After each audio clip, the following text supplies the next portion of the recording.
up, everybody? Trevor here from Band-Aid School Music from the Trevor and Andy Show. Trevor and Andy Show. We're at UTOPiAfest, and we're here with Shakey Graves. All right, thank you so much, brother, for taking time to talk to us. Yeah, of course. Thank you. Awesome, man. So I got a few questions for you, Okay, and it's basically for the students' benefit. So my first question, so I'm also a huge fan, and I remember, I think it was like 2015 or so, I remember watching your video, I think it was on Reddit. It was maybe late July, the video. Sounds right. Like you were like in a field somewhere and you had your little honeytone amp and stuff. Yeah. So my question is like, that was really cool because I was like, oh, this guy's awesome. And then I saw you kind of like, you got a lot of momentum and it was so badass.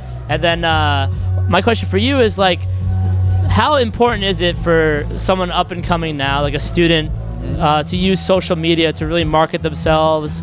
And where is the point at which it's like maybe like almost like detrimental? You get what I'm saying?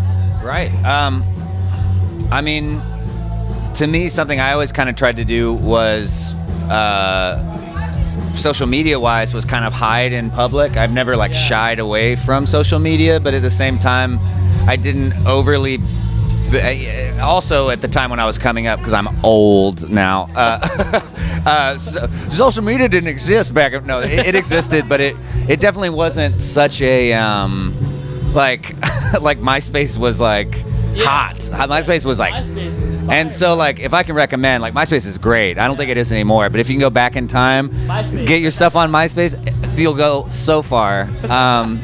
But yeah, I mean, I always kind of like hid my, didn't really put a lot about what my project was. Yeah. It literally just said A Gentleman from Texas for a while. And the reason I even have a moniker or whatever is I always wanted to make it unclear whether it was one person or a band or, and so to a certain degree, I think like oversaturation can blend in a little bit too much. So I think in general, kind of finding your own angle and being yourself in whatever way that feels right is kind of the best route to go social media wise, and just content.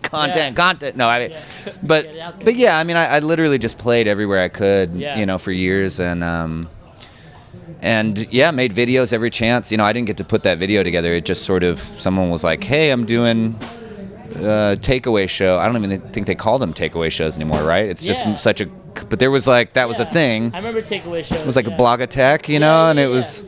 That was a different thing though. That wasn't, was it?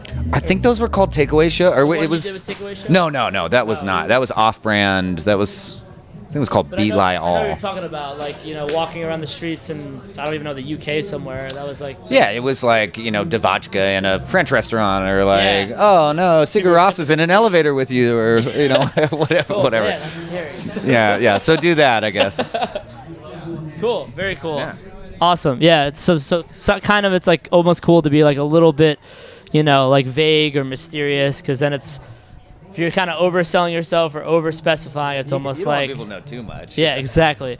So my next question is, so one of the things I love about you is that it almost seems like every time you play a song, you kind of do it a little differently. Yeah. So here's the question. So, like students coming up, they're starting to get interested in making a record or an EP. How important is it to, like get in the studio and record something versus the live show, which can potentially be totally different? Like, how important is it, or is it important to keep those things similar or not similar? I mean, that's entirely a choice. To me, I think the most important thing is teaching yourself how to record.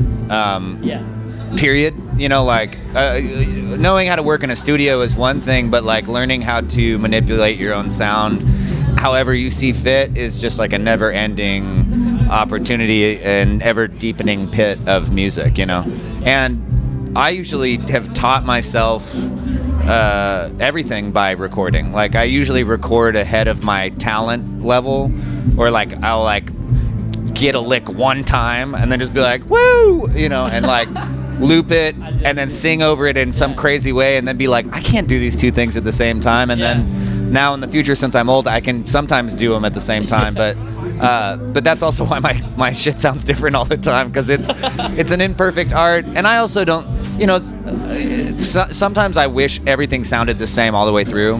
Yeah.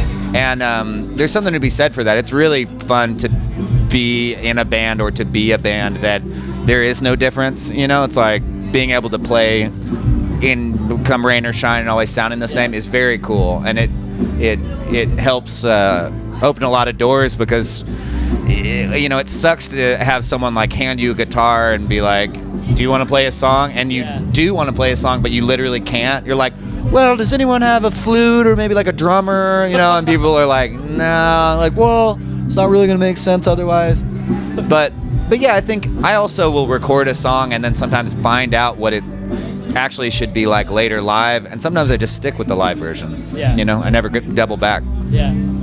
That's cool. Yeah. That's really cool. And I think it's also cool that, like, you know, like you listen to records and you love them and they mean something to you. But then when you go see your favorite artist, you share that moment with them and everyone around you. So it's kind of cool. And that's like another thing is, like, you know, like we always have our phones out, and it's like almost a bummer sometimes because it's like you're sharing like this Snapchat with everyone, but like you're here. This is your moment. Yeah, it's true.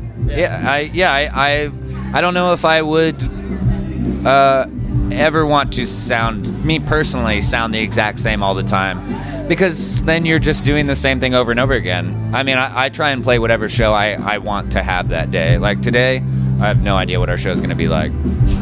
It beats me. Beach Boys covers? Yeah, probably not, but a lot of ICP covers probably. Dude, I brought my makeup. Oh, good. Yeah, me too. I'm low-key a Juggalo. Oh, good. Yeah, me too. Awesome. Last question for you, brother. So I know you've done UTOPiAfest quite a few times. Yeah. What is your most precious or favorite memory from UTOPiAfest?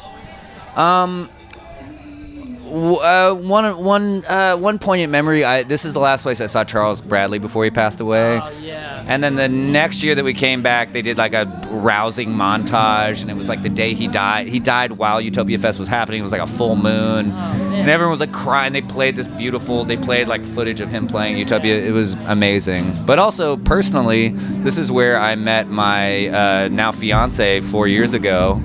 And that has revolutionized my life, finding love, you know. And so it just happened to happen here, and I hold this place really close for that, for a lot of reasons. But that's a very key one. Awesome. UTOPiAfest is the gift that just keeps on giving, baby. Just keeps giving. Hell yeah. Well, thank you so much, Shakey Graves.